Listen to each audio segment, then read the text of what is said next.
Is your position that it's not laid for either of those ones, or? That's true. That is correct. For the June 10th, specifically 378 YD.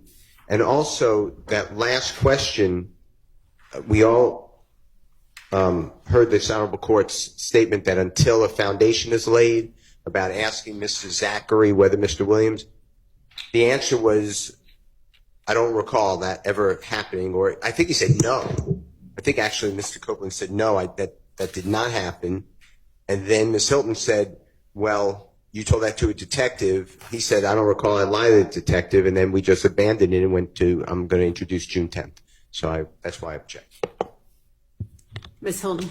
On the underlying foundation about whether or not he was aware that Mr. Williams purchased the, his response was, no, that didn't happen.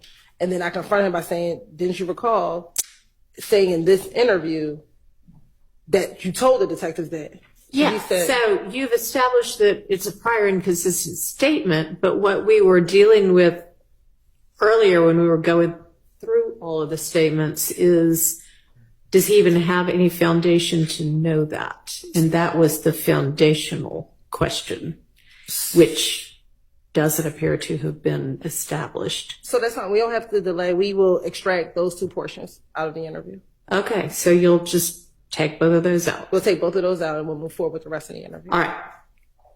We can strike it, but do you want me to do something to strike it, ask them to ignore it, or just move on? Sure. I would have a response. I don't know if we need to strike because it's a proper question that I asked. He said, I don't recall, and then that's it. I don't know if there's a striking of a question because he did say that in the interview. That's not a improper question. And if he says, I don't recall. Okay, well, the thing is, you're supposed to have a foundational basis to believe he might know. Let's just find out what, after consultation, Mr. Steele wants to know.